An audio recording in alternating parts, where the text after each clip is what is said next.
My dad publicly told everyone I could never achieve anything. I said he was right, then drove away in the car that he could only dream of. Then he rewrote the story and claimed he contributed to my success. The family barbecue had been going exactly as expected until my father decided to make a scene.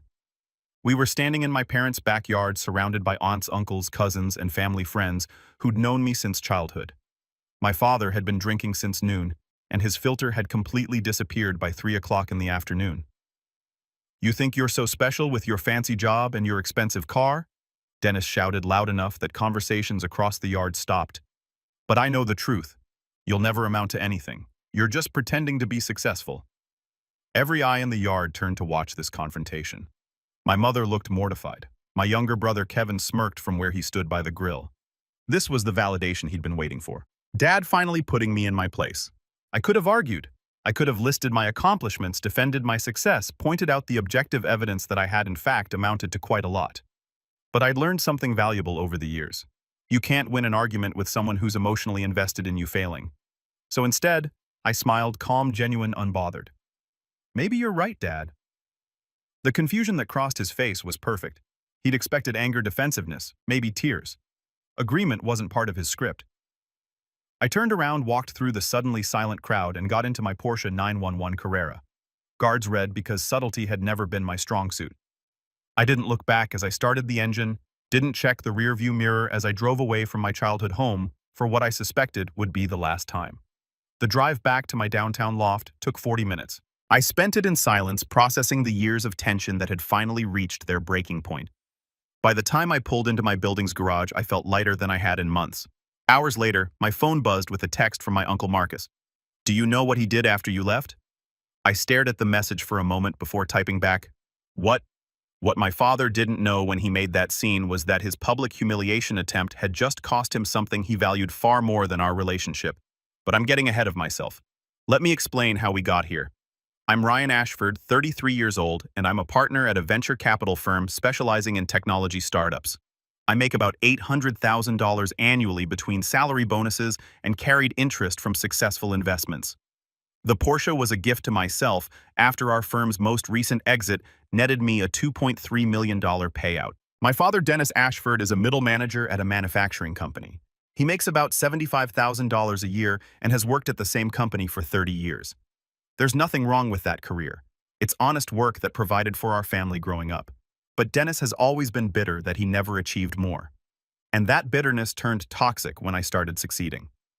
My younger brother Kevin is 28 and works in sales at a car dealership. He makes decent money when he's motivated, but he's never been particularly driven. What he lacks in ambition, he makes up for in being exactly the son my father wanted. Interested in sports, working-class values, skeptical of education and corporate types. I was always different. I liked school, pursued higher education, went into finance instead of manufacturing or trades.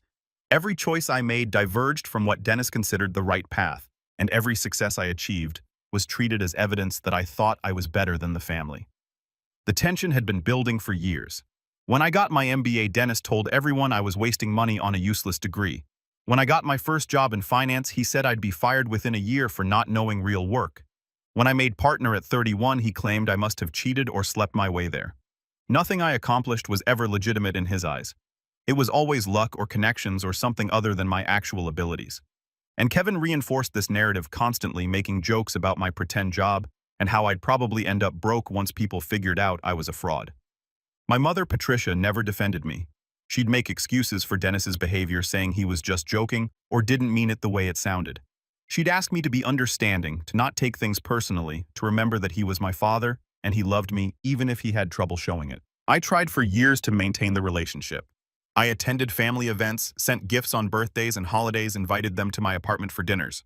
They usually declined. I kept showing up, kept trying, kept hoping that eventually my success would be enough to earn their respect.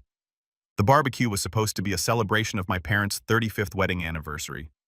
I'd offered to host it at a nice restaurant, my treat, but Dennis had refused. "We don't need your charity," he'd said. So they'd planned a backyard barbecue instead, and I'd shown up with an expensive bottle of wine and a card with a generous check. The trouble started when my cousin Aiden asked about my car. He's 17, interested in automotive engineering, and genuinely excited to hear about the Porsche's specs. I was explaining the differences between the various 911 models when Dennis walked over. Must be nice to waste money on toys while your parents are struggling, he said loudly. I turned to him confused. Struggling with what? Do you need money?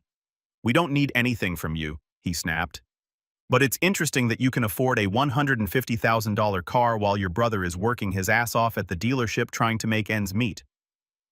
Kevin was within earshot, and he looked uncomfortable rather than grateful for the defense. He knew as well as I did that he made decent money and lived comfortably. This wasn't about Kevin's finances. It was about Dennis's resentment. Dad, I work hard for my money. The car is something I saved for and earned. Saved for? You push papers around and call it work. Try doing real labor sometime, then talk to me about earning things. Several relatives had stopped their conversations to watch. I could see my mother approaching, her face already set in that pleading expression that meant she wanted me to let it go. I'm not doing this here, I said quietly. It's your anniversary party. Let's just drop it. Of course you want to drop it. You don't like being called out on your... That's when he launched into the speech about me never amounting to anything, and I made the choice to walk away instead of engaging. The drive home had given me time to think, and by the time Uncle Marcus texted, I'd made several decisions about how to handle the situation. Marcus's follow-up text came through. After you left, Dennis started ranting about how disrespectful you were. Then Patricia told him she'd had enough of him attacking you, and they got into a huge fight in front of everyone. She left with your Aunt Julie and hasn't come home yet. He's been calling me asking if I know where she is. I stared at that message for a long moment. My mother had finally stood up to him. After years of making excuses and asking me to understand his behavior, she'd actually defended me. Another text from Marcus. She told him he'd driven away the only successful person in the family, and she was ashamed of how he treats you. Then she said, if he can't be proud of his son, he doesn't deserve to have one. It was brutal. My phone rang. Dennis? I declined the call. He called again immediately. I declined again and blocked his number. Then my mother called from Aunt Julie's phone. I answered, Ryan, honey, I'm so sorry. Her voice was thick with tears. I should have said something years ago. I should have stood up for you instead of making excuses for his behavior. Where are you? At Julie's house. I told your father I needed space to think about things. Ryan, what he said today was unforgivable. In front of the whole family treating you like that when you've worked so hard and accomplished so much. The emotion in her voice was genuine, but I'd heard apologies before that didn't lead to change. What happens next, Mom? I don't know, but I know I can't keep pretending his behavior is acceptable. You're my son, and you deserve better than what he's given you. We talked for another 20 minutes. She asked about my life, my work, things she'd never shown much interest in before. She apologized repeatedly for enabling Dennis's treatment of me. She said she was proud of me, words I'd waited decades to hear from either parent. When we hung up, I felt oddly empty. The validation I'd wanted for so long had finally come, but it arrived damaged by years of neglect. Better late than never, I suppose. But the years couldn't be recovered. My phone buzzed again. Kevin this time. Dude, what the fuck did you do? Mom and Dad are losing it, I typed back. I didn't do anything. I left when Dad made a scene. Whatever happened after that is on him. Mom's saying she might leave him. This is insane. Maybe it's been insane for a while and everyone just pretended it wasn't. Kevin didn't respond. The truth was uncomfortable for him too. He'd benefited from being the favored son, the one who didn't threaten Dennis's ego by being too successful. Acknowledging that meant acknowledging he'd participated in the family dynamic that made me the scapegoat. I poured myself a drink and sat on my balcony watching the city lights. The Porsche sat in the garage below the symbol that had triggered today's explosion. I'd bought it because I wanted it, because I'd earned it, because I could. The fact that it made my father angry had been a deterrent. Actually, I'd hesitated on the purchase specifically because I knew it would cause problems. But you know what? I was tired of making myself smaller to avoid threatening fragile egos. I'd worked hard, made good decisions, built a successful career. If that made other people uncomfortable, that was their problem to solve, not mine. The realization was freeing. For years, I'd been trying to earn acceptance from people who were fundamentally unable to give it. Dennis's self-worth was tied up in being the authority, the provider, the successful one. My success challenged that narrative, so it had to be dismissed, minimized, or attacked. I'd been fighting an unwinnable battle. You can't logic someone out of a position they didn't logic themselves into. Dennis's contempt for my achievements wasn't based on facts or reality. It was based on his own insecurities and failures. No amount of success on my part would change that. The next morning, I woke to find 17 missed calls from Dennis and a series of increasingly angry voicemails. I deleted them all without listening. Patricia had sent a text asking if we could meet for coffee. I agreed. We met at a cafe near her hotel. She checked into a hotel rather than stay with Julie indefinitely. She looked exhausted, older somehow. "Your father wants you to call him," she started. "I'm not doing that. Ryan, Mom, he's had 33 years to treat me with basic respect. Yesterday he chose to publicly humiliate me instead. I'm done giving him opportunities to do it again." Patricia's eyes filled with tears. "I know I've enabled his behavior. I thought if I kept the peace, if I smoothed things over, eventually he'd come around and see how wonderful you are. That's not how it works. He doesn't want to see it. My success makes him feel bad about himself, so he has to tear it down to protect his ego. What do I do?" The question surprised me. "That's not my decision to make. You need to decide what kind of relationship you're willing to accept. But I can tell you what I've decided. I'm not going to keep showing up to be attacked. If Dad wants a relationship with me, he needs to genuinely apologize and change his behavior. Not just say sorry, but actually treat me differently. Until that happens, I'm done. He's your father, and I'm his son. That works both ways. He doesn't get to use our relationship as a weapon against me and then hide behind it when there are consequences."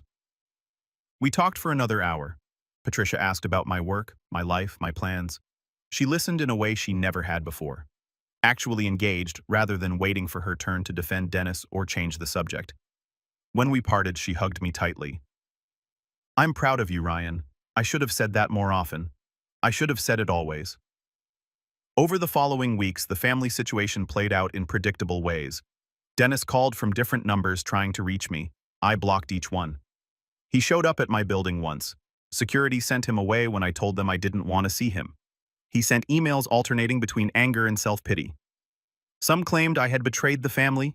Others said I was abandoning him when he needed me most. None of them actually apologized for the years of contempt and dismissal. Kevin tried to mediate, suggesting we work things out like men. I asked him what there was to work out. Did he think what Dad said was acceptable? Kevin hemmed and hawed, trying to find a middle ground that didn't exist. You either thought publicly humiliating your son was wrong, or you didn't. There was no compromised position. Uncle Marcus kept me updated on the family drama. Apparently, Dennis had told everyone that I'd abandoned the family because I thought I was too good for them now. Some relatives believed him. Others had been at the barbecue and seen what actually happened. The family fractured along predictable lines. People who'd always been kind to me reached out to say they supported me. People who'd always been more aligned with Dennis's worldview sided with him, repeating his narrative about my arrogance and abandonment. I let them believe whatever they needed to believe. The truth was on full display at that barbecue for anyone who'd been paying attention. If they chose Dennis's revisionist history over what they'd witnessed, that told me everything I needed to know about where I stood with them. Patricia stayed at the hotel for 3 weeks before finally going back home. She called to let me know, her voice heavy with resignation. "I'm not strong enough to leave him," she admitted. 35 years is too much to walk away from." "I understand," I said, and I did. Leaving a marriage is complicated, especially at her age and after that many years. But I need you to understand that I can't keep subjecting myself to Dad's behavior. "I know. I won't ask you to come to family events if he's there. I'll meet you separately if you're willing." We made plans for dinner the following week, just the two of us. It wasn't ideal, but it was more than I'd had before, a relationship with my mother that didn't require enduring abuse from my father. Meanwhile, work was going exceptionally well. One of our portfolio companies was preparing for an IPO that would likely net me another 7-figure payout. I'd been asked to speak at an industry conference about early-stage investing. My career was thriving precisely because I'd focused my energy on things I could control rather than trying to win approval from people determined not to give it. 3 months after the barbecue incident, I ran into Kevin at a coffee shop. It wasn't planned. We both happened to be there at the same time. "Hey," he said awkwardly. "Hey, can we talk?" I gestured to the empty seat across from me. He sat down, looking uncomfortable. "I've been thinking about what happened at the barbecue," Kevin started, "and about how Dad treats you in general. Okay? I think I've been a dick about it too, making jokes about your job, acting like what you do isn't real work. I was feeding into Dad's because it was easier than admitting he was wrong." The admission surprised me. "What changed?" "I was at dinner with him and Mom last week. He was going off about you, same old stuff. And I realized I couldn't actually defend anything he was saying. Like, objectively, you're successful. You make good money. You worked hard to get where you are. There's no legitimate criticism there. It's just resentment. And you're just now figuring this out. Kevin had the grace to look ashamed.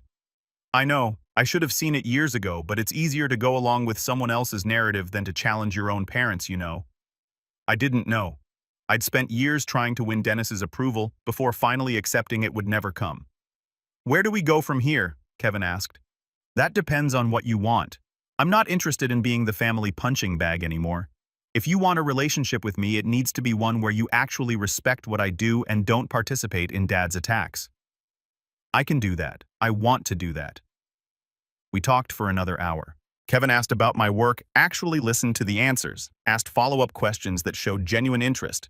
He apologized specifically for jokes he'd made over the years. He acknowledged that he'd benefited from being the favored son while I'd been treated as the disappointment. It wasn't a complete reconciliation, but it was a start. I left that coffee shop feeling like I might eventually have a relationship with my brother that was based on mutual respect rather than family obligation. 6 months after the barbecue, Dennis had a health scare. Nothing life-threatening, but serious enough that he spent a few days in the hospital for tests. Patricia called to let me know. Do you want to visit him? She asked carefully. Has he apologized? He says he wants to talk to you. That's not the same thing as apologizing. Patricia sighed. I know, but he's scared. Ryan, the health scare, has him thinking about mortality, about his relationships. I'll think about it. I did think about it. I thought about showing up at the hospital having some deathbed reconciliation where Dennis finally acknowledged my worth. It would be a nice narrative, the prodigal son returning the father, finally seeing the light. But that wasn't reality. Reality was 33 years of contempt, dismissal, and attacks. Reality was being told in front of the entire family that I'd never amount to anything because my success threatened my father's ego. One health scare didn't erase that history. And wanting to talk wasn't the same as taking responsibility for years of cruelty. I didn't visit. I sent flowers to the hospital room with a card that said, "Wishing you a speedy recovery." Professional, appropriate, and completely devoid of the emotional vulnerability Dennis would have used as ammunition later. He recovered and was home within a week. Patricia said he was angry I hadn't visited. I didn't respond to that information. His anger was his to manage, not mine to fix. A year after the barbecue, my life looked completely different from how it had the day of that confrontation. I'd stopped attending family events. I'd built stronger relationships with the relatives who'd actually supported me. I'd focused my energy on my career, my friends, my own well-being. The Porsche that had triggered such anger, I drove it every day without guilt. It was a symbol of my success earned through hard work and good decisions. The fact that it made insecure people uncomfortable was their problem, not mine. I'd learned something valuable through the whole experience. You can't make people value you who are invested in not valuing you. Dennis needed me to fail to protect his own ego. No amount of success would change that fundamental dynamic. So I stopped trying. I stopped showing up to be attacked. I stopped making myself smaller to avoid threatening fragile egos. I stopped accepting the narrative that my achievements were somehow proof of arrogance rather than evidence of hard work. And you know what? Life got better, dramatically better, without the constant weight of trying to win impossible approval. I had energy for things that actually mattered. My career flourished. My relationships with supportive people deepened. My mental health improved. The best revenge wasn't proving my father wrong. It was building a life so successful and fulfilling that his opinion became irrelevant. He could think I'd never amount to anything all he wanted. The reality was, I'd already amounted to quite a lot, and I'd done it without his support or approval. Uncle Marcus texted me on the anniversary of the barbecue. You ever regret how that day went down? I thought about it honestly before responding. I regret that it took me so long to walk away. But walking away, that's the best decision I ever made. 2 years after the incident, I bought a house. Not just any house, a stunning modern property in an exclusive neighborhood. The kind of place that gets featured in architecture magazines. The down payment alone was more than my father made in 2 years. I didn't tell the family about it. They found out through social media when one of my friends posted photos from the housewarming party. Patricia called crying, saying she wished she could have been there. You could have been, I said gently. You chose to stay with someone who treats your son like garbage. That's your choice and I respect it, but choices have consequences. Dennis sent an email claiming I was flaunting my wealth to make him feel bad. I deleted it without responding. His feelings weren't my responsibility. The house was beautiful. I'd earned it, I'd worked hard for it, and I was going to enjoy it without guilt or apology. Kevin visited a few times. Our relationship had slowly rebuilt into something genuine. He'd started his own business with my advice and a small loan I'd provided. He was doing well, and he'd stopped participating in Dennis's narrative about me. "Dad asks about you sometimes," Kevin mentioned during one visit. "Does he?" "Yeah, I think he's starting to realize what he lost." "What he threw away?" "You mean he had a son who was successful and wanted a relationship with him? He chose resentment over pride, attacks over support. That's on him." "Would you ever forgive him?" I considered the question. Forgiveness and reconciliation are different things. I can forgive him for being too insecure to celebrate my success, but I'm not going to subject myself to more abuse just because we share DNA. 3 years after the barbecue, one of my investments hit it big. A startup I'd backed in the early stages was acquired by a major tech company for $400 million. My share of the payout was $8.7 million. The news made the business section of several newspapers. I did an interview with a trade publication about early-stage investing. My name was out there associated with major success in the venture capital world. The family saw it? Of course they did. Extended relatives started reaching out, many of them the same ones who'd sided with Dennis after the barbecue. Suddenly they were interested in my life, wanted to reconnect, asked if I had any investment opportunities they could get in on. I was polite, but distant. Where were they when my father was publicly humiliating me? Nowhere. But now that I had money and connections, suddenly I was worth knowing. Patricia called, proud and excited. "Everyone's talking about your success. Even your father saw the article. And he didn't say much, but I could tell he was processing it." "Processing what?" "That I actually did amount to something despite his predictions. That maybe publicly attacking me was a mistake." "Ryan, Mom, I love you, but I'm not interested in whether Dad is finally coming around to accepting my success. He had 33 years to be proud of me. The fact that he needs 8-figure payouts to consider that, maybe I'm not a failure, tells me everything about what he values." The conversation ended awkwardly. I knew I was being harsh, but I was also being honest. Dennis's potential change of heart wasn't about recognizing my worth. It was about being impressed by a dollar amount large enough to overcome his resentment. 5 years after the barbecue, I was invited to speak at a major industry conference. The keynote speaker had canceled last minute and they'd asked me to step in. The topic was building wealth through strategic investing, and the audience included some of the biggest names in finance. I agreed to do it.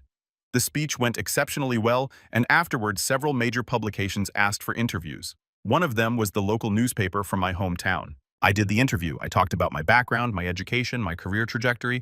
I mentioned growing up in a working-class family and not having family money to back my early career. I talked about student loans, entry-level positions, working my way up. The article was published with the headline, "Local Success Story, How Ryan Ashford Built an 8-Figure Fortune from Scratch." Dennis saw it. Of course he did. Everyone in his social circle saw it. His coworkers, his neighbors, people he'd known for decades. According to Uncle Marcus, Dennis had been bragging about it. "That's my son," he told people. "Always knew he'd be successful." The revisionist history was breathtaking. The same man who'd publicly declared I'd never amount to anything was now taking credit for my success. Marcus asked if I wanted to set the record straight. I thought about it. I could tell people what Dennis had actually said and done. I could expose his lies and make sure everyone knew he'd actively worked against my success rather than supporting it. But what would that accomplish? The people who mattered knew the truth. The people who didn't matter would believe whatever narrative was most comfortable for them. "Let him tell whatever story he needs to tell," I said to Marcus. "It doesn't change the reality." The reality was that I'd built everything without Dennis's support. The reality was that he'd been actively hostile to my success until it became too large to dismiss. The reality was that I'd proven him spectacularly wrong about my potential, and no amount of revisionist history could change that. I'm 38 now, 5 years after that barbecue confrontation. My net worth is approaching $20 million. I'm a managing partner at my firm with decision-making authority over a $500 million fund. I speak at conferences regularly, contribute to industry publications, and serve on the boards of several successful companies. I drive a different Porsche, now a Taycan Turbo S, because I wanted something electric and fast. I have the house, the career, the life I built through hard work and smart decisions. Dennis and I haven't spoken since that day at the barbecue. He sent emails over the years, usually when he wants something or when my success becomes too public to ignore. I don't respond to them. Patricia and I have dinner once a month. She's still with Dennis, still making excuses for his behavior, but she's also carved out a separate relationship with me that doesn't include him. It's not ideal, but it works. Kevin and I are close now. He's built his own success running a thriving business and making good money. We talk regularly, help each other out, maintain the kind of adult-sibling relationship I'd always wanted but couldn't have while he was participating in Dennis's narrative. Looking back on that moment standing in my parents' backyard listening to my father declare I'd never amount to anything, choosing to walk away rather than defend myself, I see it as the turning point that freed me from a dynamic that had been holding me back for decades. I stopped fighting for approval that would never come. I stopped making myself smaller to avoid threatening fragile egos. I stopped accepting the premise that my success was somehow proof of arrogance, rather than evidence of capability. And in doing so, I gave myself permission to succeed without guilt, to build without apologizing, to achieve without constantly justifying my right to do so. The text from Uncle Marcus that day asked what Dennis did after I left. The answer was predictable. He raged. He blamed me. He created a narrative where he was the victim of my abandonment. But the more interesting question is what I did after I left. And the answer to that is simple. I lived my life on my own terms, built success that couldn't be dismissed or minimized, and proved through results rather than words that I'd amounted to something significant. Dennis was right about one thing, though perhaps not in the way he meant it. I didn't amount to the person he thought I should be. The son who stayed small, who worked a traditional job, who never threatened his ego by succeeding too much. I amounted to something far better. Myself fully realized, successful on my own terms, and completely free from the need for his approval. The Porsche I drove away in that day was just a car, but symbolically, it represented everything Dennis couldn't accept. Visible, undeniable evidence that I'd succeeded despite his predictions, exceeded his expectations, and built something impressive without his support or approval. 5 years later, I'm still driving away not from a barbecue, but from the limiting beliefs and toxic dynamics that held me back for so long.